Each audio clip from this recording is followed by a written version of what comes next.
नमस्कार दोस्तों, जैसा कि आप जानते हैं हमारे 4 लेक्चर कंप्लीट हो चुके हैं और हमारा ये 5वां लेक्चर है। 5वां लेक्चर में हम हिंदी के प्रारंभिक रूप में आए हैं, जहां से लगभग हम हिंदी को समझने के लिए जो थोड़ा बेसिक से ऊपर स्तर होता है, हालांकि वो बेसिक का ही होता है, लेकिन जो बेसिक से थोड़ा सा ऊपर स्तर होता है हम कह सकते हैं, जो हम बचपन से पढ़ते आए हैं, संज्ञा, नाउन, आज हम उसको स्टार्ट करने जा रहे हैं। तो देखो, संज्ञा या नाउन। संज्ञा, तो संज्ञा किसे कहते हैं? सबसे पहले तो परिभाषा। तो संज्ञा की परिभाषा हम लोग बचपन से ही पढ़ते आ रहे हैं, हिंदी में और अंग्रेजी में भी, कि संज्ञा क्या होता है? किसी व्यक्ति, वस्तु या स्थान के नाम को संज्ञा कहते हैं। ठीक है, या कोई भी व्यक्ति, वस्तु या स्थान का जब नाम का बोध होता है तो उसे क्या कहते हैं? हम संज्ञा कहते हैं। ठीक है, तो ये हो गया संज्ञा की परिभाषा। अब दिक्कत यह है कि संज्ञा की आखिर आवश्यकता क्यों पड़ी?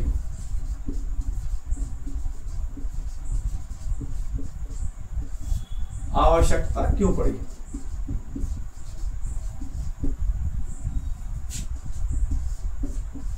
क्या जरूरत थी संज्ञा को हिंदी में डालने की या अंग्रेजी में डालने की? अब जैसे कोई एक व्यक्ति है, उसको ये समझो, जैसे यहां पर ये देखो,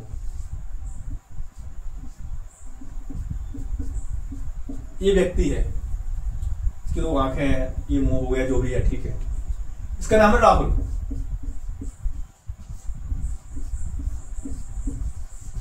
तो हमने क्या बताया? किसी व्यक्ति, वस्तु या स्थान के नाम को संज्ञा कहते हैं। अब इसका नाम राहुल है, तो अब क्या है कि 4 लोग यहां पे बैठे हुए हैं, ये 4 लोग कोई भी हो सकते हैं। तो क्या हमें बताया कि किसी व्यक्ति, वस्तु या स्थान के नाम को संज्ञा कहते हैं। अगर इसका नाम राहुल है तो 4 लोग इसको किस नाम से बुलाएंगे? राहुल से। इससे क्या है कि इन व्यक्तियों के बीच में और राहुल के बीच में कहीं ना कहीं जो बात है, तो वार्तालाप में आसानी होगी। ठीक है, तो वार्तालाप में आसानी होगी, एक निश्चित नाम से आप बुला सकेंगे, ठीक है, वार्तालाप कर सकेंगे, और कोई भी काम हो तो आप बोल सकेंगे कि वो राहुल ने किया है या राहुल करेगा। इसीलिए हिंदी में संज्ञा रखने की आवश्यकता पड़ी। ठीक है, अब हमने देख लिया कि संज्ञा की आवश्यकता क्यों पड़ी। तो परिभाषा तो देख लिया था आपने, हालांकि मैं एक बार लिख देता हूं।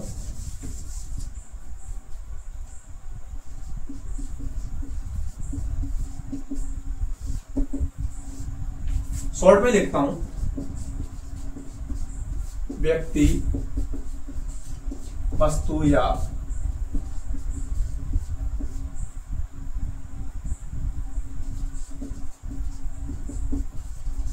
के बोध को संज्ञा कहते हैं।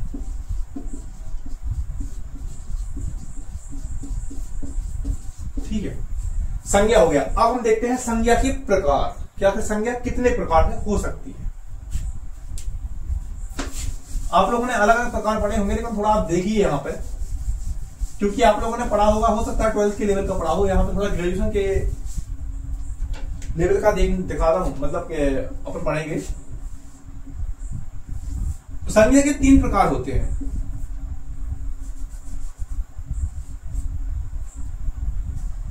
एक होते हैं व्यक्तिवाचक,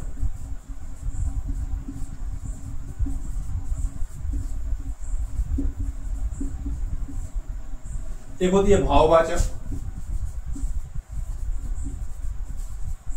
एक होती है जातिवाचक।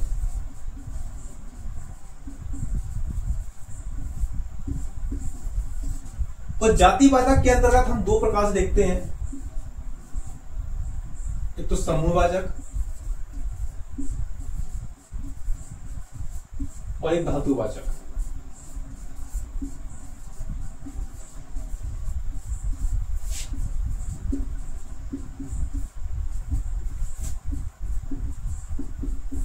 ठीक है, तो ये देखिए आप, जातिवाचक, व्यक्तिवाचक और भाववाचक, कौन कौन सा? संज्ञा की ये भेद है, भेद या प्रकार।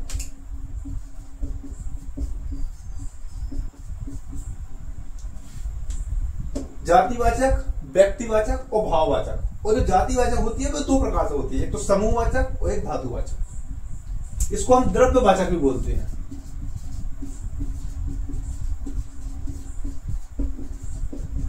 इसलिए आपको कंफ्यूज नहीं होना है किसी भी प्रकार से। अब हम इनको एक एक को समझने की कोशिश करते हैं।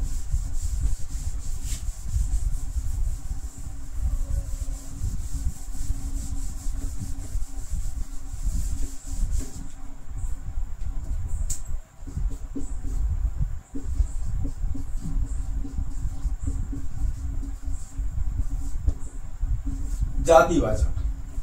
तो हमने संज्ञा की परिभाषा क्या पढ़ी थी कि किसी व्यक्ति, वस्तु या स्थान के जो नाम का बोध कराया, या नाम को क्या कहते हैं, संज्ञा कहते हैं। तो जब किसी व्यक्ति, वस्तु या स्थान या व्यक्ति वस्तु की जब कोई जाति का बोध हो तो वहां होती है जातिवाचक संज्ञा। तो जातिवाचक संज्ञा जैसे एग्जांपल के लिए हम लेते हैं मनुष्य, कोई जानवर हो गया जैसे घोड़ा, गधा, कुछ भी ले दो, ETC। तो ये होते हैं जातिवाचक। और जातिवाचक के अंतर्गत हमने दो चीजें पढ़ी थी, एक पढ़ी थी समूहवाचक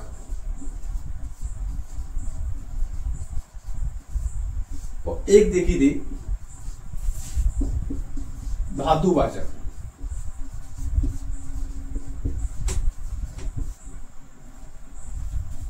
तो समूहवाचक में क्या है, व्यक्ति, वस्तु या स्थान के समूह का बोध होता है।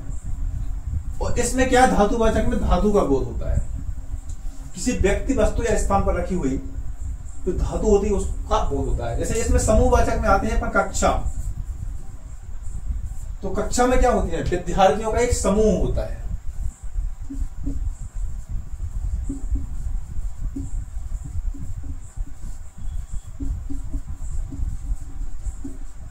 ठीक है। गुलदस्ता, ये फूलों की गुलदस्ते की बात हो रही है यहां पे।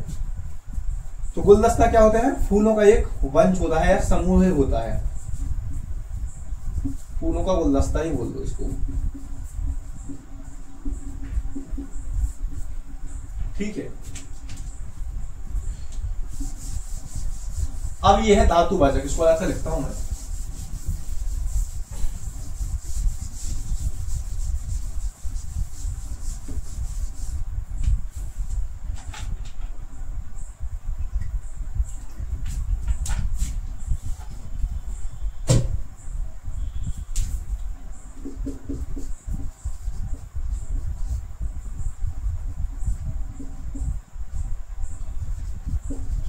धातुवाचक या द्रव्यवाचक।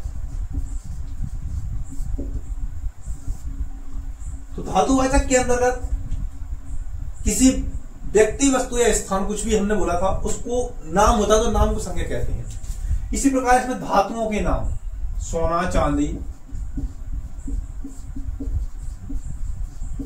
तांबा, इनको क्या बोलेंगे हम, धातुवाचक संज्ञा के अंतर्गत रखेंगे। और इसमें आ जाएगा द्रव्य में शहद, जल, ETC जो भी है। ठीक है। तो ये हो गया हमारा जातिवाचक।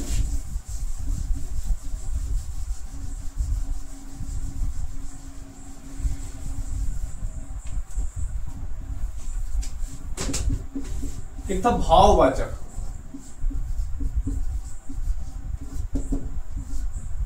तो भाववाचक के अंतर्गत किसी व्यक्ति, वस्तु या स्थान, हमने बोला था, उससे उत्पन्न जो भाव होता है, व्यक्ति, वस्तु या स्थान, उससे उत्पन्न जो भाव होता है, तो भाव के आधार पर जो नाम होता है या भाव होता है, उसको हम क्या है, भाववाचक संज्ञा के अंतर्गत रखते हैं। भाववाचक संज्ञा के अंदर जैसे करुणा, दया, ठीक है, कड़वाहट, मीठापन आदि।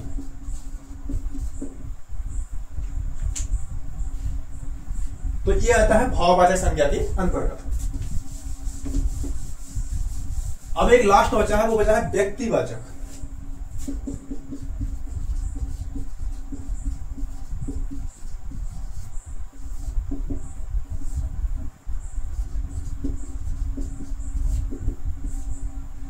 तो व्यक्तिवाचक संज्ञा के अंतर्गत व्यक्ति अर्थात पर्सन,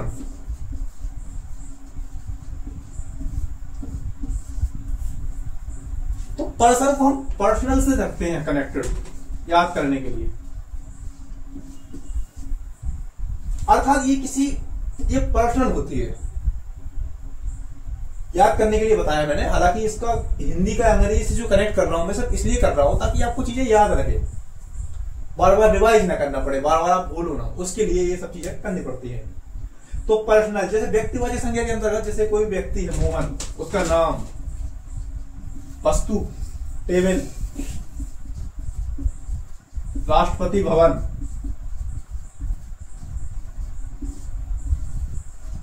ETC, तो ये सभी संज्ञा होती है जिसके अंतर्गत हमने देखे हैं जातिवाचक, व्यक्तिवाचक और भाववाचक। और जातिवाचक के अंतर्गत दो कौन कौन सी, समूहवाचक और द्रव्यवाचक। तो इन्हीं के साथ जो हमारी संज्ञाएं हैं वो समाप्त होती हैं। अब हम देखते हैं आगे सर्वनाम। संज्ञा तो हमारी खत्म हो गई, अब हम सर्वनाम देखते हैं।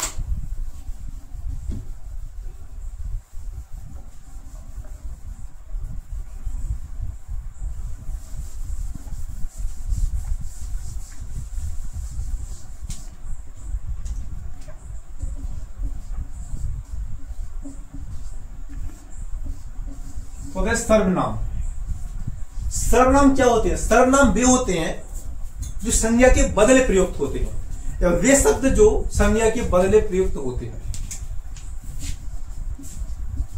वे शब्द जो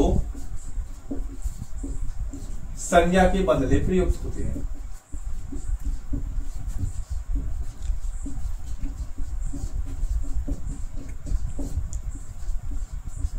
ठीक है, परिभाषा तो हो गई, अच्छी परिभाषा भी है हालांकि, लेकिन जैसा कि आप जानते हो कि हाँ ठीक है परिभाषा लिख दी, अच्छी बात है। लेकिन अब दिक्कत यह है कि सर्वनाम की आखिर आवश्यकता क्यों पड़ी हिंदी में?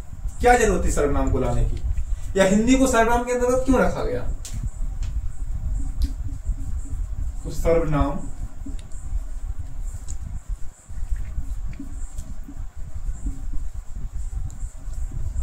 की आवश्यकता क्यों पड़ी?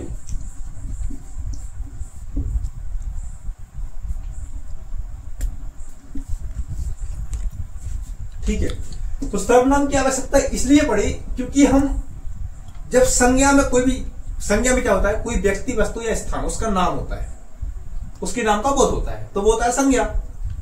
और जो शब्द संज्ञा की बदले प्रयुक्त होते हैं वो होते हैं सर्वनाम। जैसे मैं आपको एक एग्जांपल दे रहा हूं कि राम एक अच्छा लड़का है, राम खेलने जाता है, राम क्रिकेट अच्छा खेलता है, राम चौके छक्के भी अच्छे मारता है, और राम स्कूल में पढ़ने में भी अच्छा है।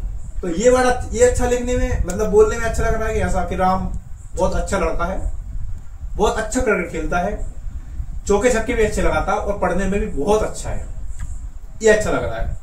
जैसा कि आप जानते हो शायद दूसरा वाला अच्छा लग रहा होगा।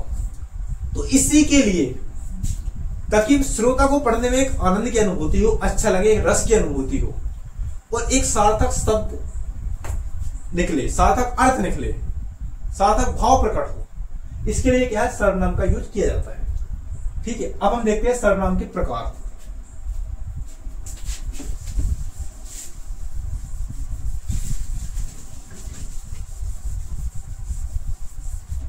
तो सर्वनाम के प्रकार के अंतर्गत हम देखते हैं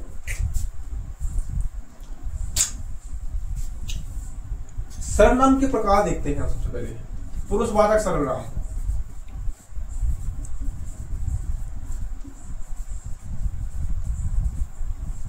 पुरुषवाचक हो गए।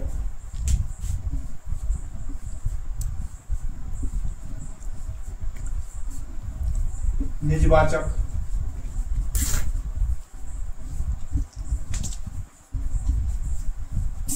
संबंधवाचक,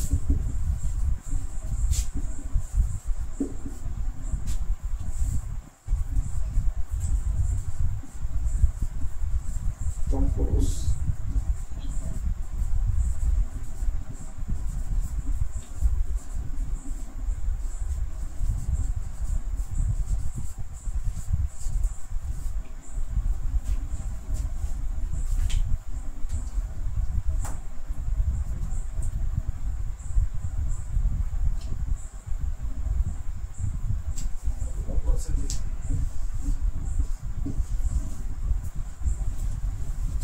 ठीक है, तो हम देखते हैं।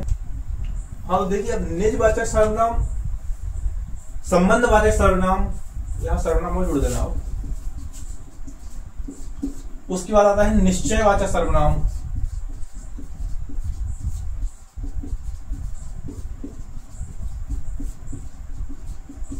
अनिश्चयवाचक,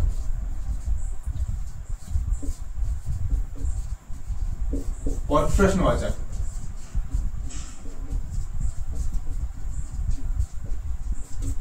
ठीक है, तो निजवाचक क्या है, देखिए आप इसकी शॉट भी ले लीजिए आप, काम आएगा आपको। पहला होता है पुरुषवाचक सर्वनाम। पुरुषवाचक सर्वनाम के अंतर्गत तीन भेद हम देखते हैं, तीन प्रकार देखते हैं: उत्तम पुरुषवाचक, मध्यम पुरुषवाचक और अन्य पुरुषवाचक।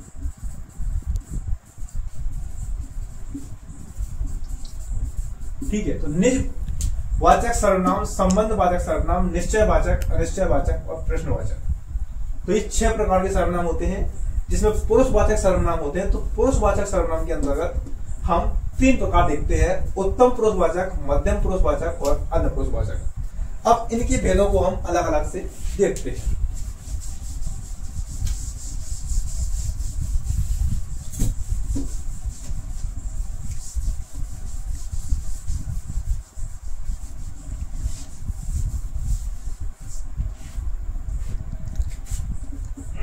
पहला है पुरुषवाचक सर्वनाम।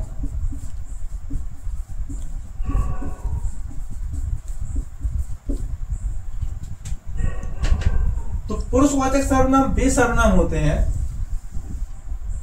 जो नाम के बदले प्रयुक्त किए जा रहे हैं, नाम के बदले प्रयोग में लाए जाते हैं या प्रयोग किए जाते हैं।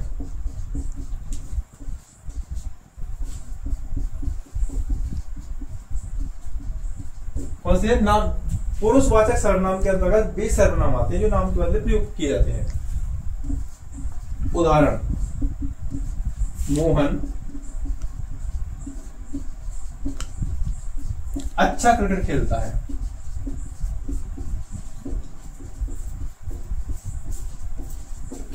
ठीक है, तो मोहन अच्छा क्रिकेट खेलता है। अब मोहन क्या है, मोहन की बात कर रहे हैं कहीं पर, तो वो बोलता है कि वह अच्छा क्रिकेट खेलता है, तो मोहन की जगह को वह बढ़ाया।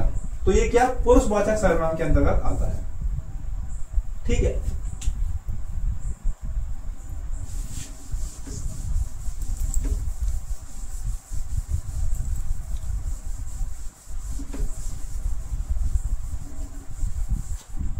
अब हम देखते हैं उत्तम पुरुषवाचक।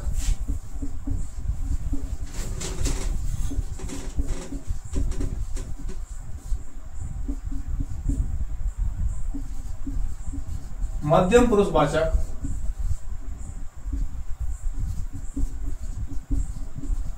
अन्य पुरुषवाचक।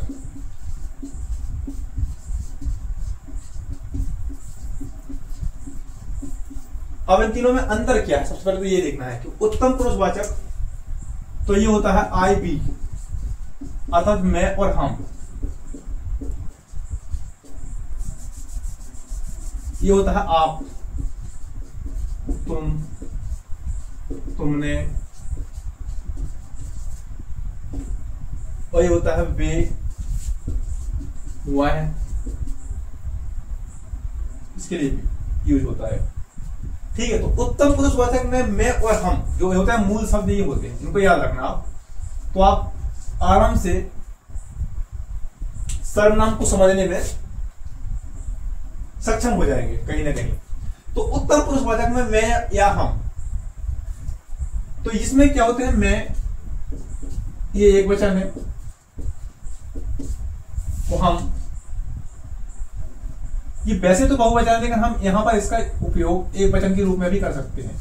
तो एक वचन प्लस बहुवचन। और हाँ, एक बात और याद रखना, आपके सर्वनाम में लिंग भाषा उसी रूप में होगा जिस रूप में संज्ञा में दी गई थी। ठीक है, इसको भी अच्छी तरीके से समझना आप। तो मैं और हम, इसमें है आप, तुम और तुमने। अर्थात कहने से तात्पर्य यह है, जैसे कोई बोलता है कि मैं अच्छा क्रिकेट खेलता हूं, तो वो आएगा उत्तम पुरुष सर्वनाम के अंतर्गत। अच्छा क्रिकेट खेलते हैं उत्तम पुरुष सर्वनाम के अंतर्गत। आप अच्छा क्रिकेट खेलते हो, ये आएगा मध्यम पुरुष सर्वनाम के अंतर्गत। और वे अच्छा क्रिकेट खेलते हैं, वे अच्छा क्रिकेट खेलते हैं, ये किस में आएगा? अन्य पुरुषवाचक या अन्य पुरुष सर्वनाम के अंतर्गत। ठीक है, तो इसमें क्या होता है कि जो वक्ता होता है, वक्ता मतलब होता है बोलने वाला, तो इसमें क्या है? वक्ता स्वयं की बात करता है। इसको याद रखना कि वक्ता इसमें स्वयं की बात करता है कि मैं अच्छा क्रिकेट खेलता हूं, हम अच्छा क्रिकेट खेलते हैं। यहां पर हम का प्रयोग जैसा कि मैंने बताया है एक वचन और दो बहुवचन दोनों के लिए यूज हुआ है। तो एक वचन के लिए यूज किया है तो हम स्वयं के लिए यूज कर ही रहे हैं, लेकिन अगर बहुवचन के लिए भी यूज करते हैं, एग्जाम्पल के लिए कि हम अच्छा क्रिकेट खेलते हैं, तो उसमें भाई मैं भी तो साथ में शामिल हूं ना कि हम अच्छा क्रिकेट खेलते हैं। आप तो खेलते हो, आपके साथ मैं भी खेलता हूं, तो वो इसमें स्वयं के बारे में बात की जाती है। और इसमें बात होती है श्रोता के बारे में, जो व्यक्ति सामने खड़ा है कि आप ऐसा काम करोगे, आप ना बहुत अच्छा क्रिकेट खेलते हो, तो ये बात सही बोल रहा हूं मैं, तुम अच्छा क्रिकेट खेलते हो, तुमने वो काम किया है। तो इसमें क्या स्वयं के बारे में बात नहीं की थी। और जो अन्य पुरुषवाचक सर्वनाम होते हैं वे या वह, इसमें उनके बारे में बात होती है। ठीक है,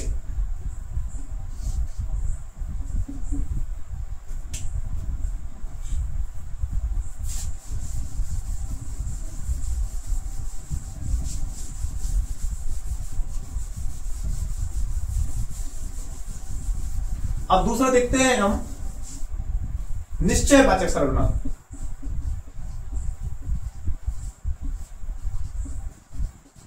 निश्चयवाचक सर्वनाम अर्थात वह सर्वनाम जिसमें निश्चितता का बोध हो।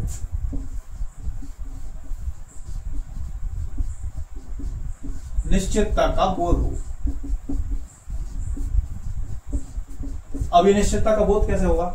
निश्चितता का बोध हो, इसके अंदर कुछ वर्ड देख लीजिए आप, जैसे ये है, वह है, ईटीसी लगा दो इसमें। अब जैसे ये एक मार्कर है, तो मैंने बोला कि यह एक मार्कर है, यह मार्कर है, तो ये तो निश्चित ही है ना कि ये मार्कर है, तो ये किस में आएगा? निश्चयवाचक सर्वनाम के अंतर्गत आएगा कि यह एक मार्कर है।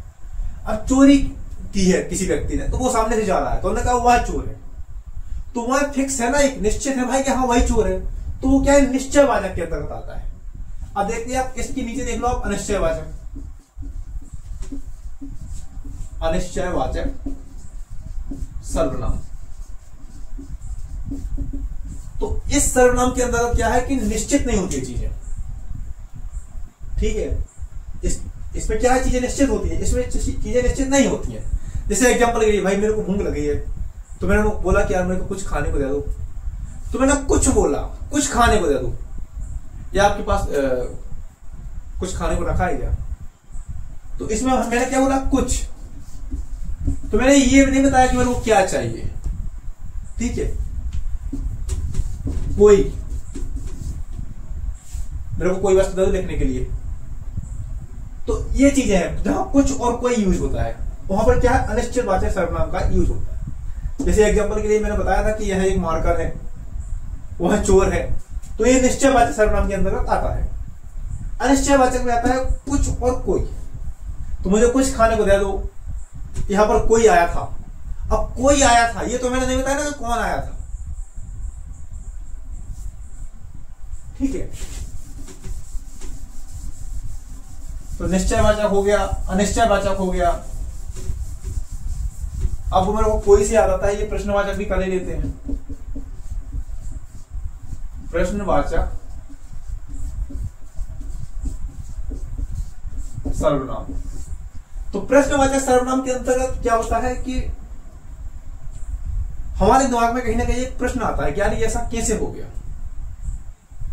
ठीक है, जैसे ये मार्कर है, मैं मार्कर का एग्जांपल देता हूं। ये मार्कर है, तो मार्कर यहां पे रखा था। ठीक है, तो मार्कर यहां पर रखा था, मैं यहां पे आया, मेरे को यहीं पे मिला। तो अब दिमाग में ये आया कि मार्कर कौन लाया, कौन लाया। यहां मार्कर किसने रखा?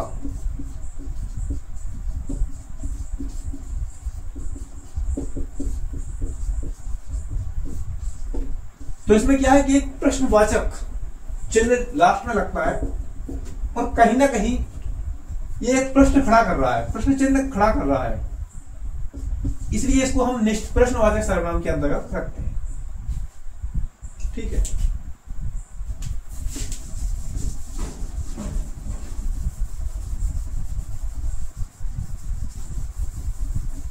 अब एक सर्वनाम होता है संबंधवाचक सर्वनाम। संबंधवाचक सर्वनाम, तो यह सर्वनाम क्या होता है कि दो संज्ञाओं के बीच में, दो संज्ञाएं होती हैं, तो संज्ञाओं की, चूंकि हम संज्ञाओं के बदले ही सर्वनाम की यूज करते हैं, तो उनमें क्या है कि ये संबंध बताता है। ठीक है, जैसे एग्जांपल के लिए बताता हूं मैं,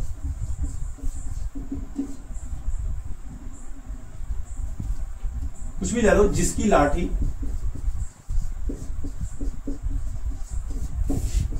उसकी भैंस।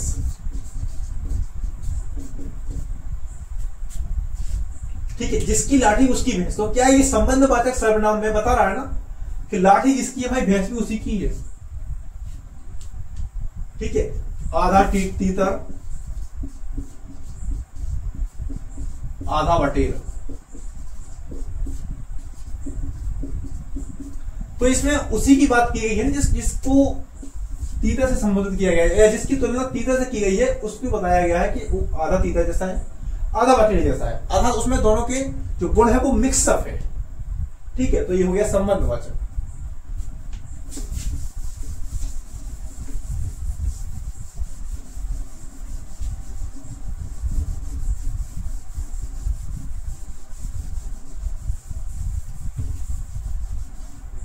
अब आता है निजवाचक।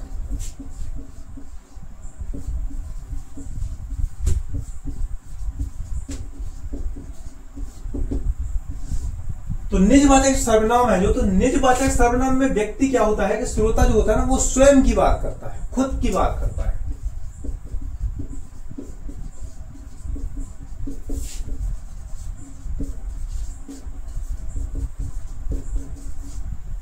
अर्थात निजवाचक सर्वनाम के अंतर्गत व्यक्ति जो बोलने वाला वक्ता होता है वो स्वयं के बारे में बोलता है कि हाँ ठीक है मैं खुद ये काम कर लूंगा।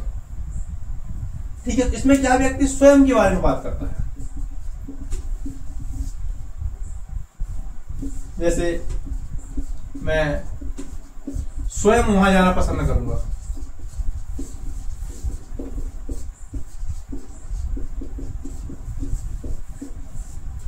ठीक है, तो ये स्वयं है, मैं खुद वहां जाना पसंद करूंगा, तो ये निजवाचक सर्वनाम के अंतर्गत आता है। हाँ तो दोस्तों, इन्हीं के साथ जो हमारी सर्वनाम की क्लास है वो समाप्त होती है और हम मिलते हैं अगले लेक्चर में। बहुत बहुत धन्यवाद।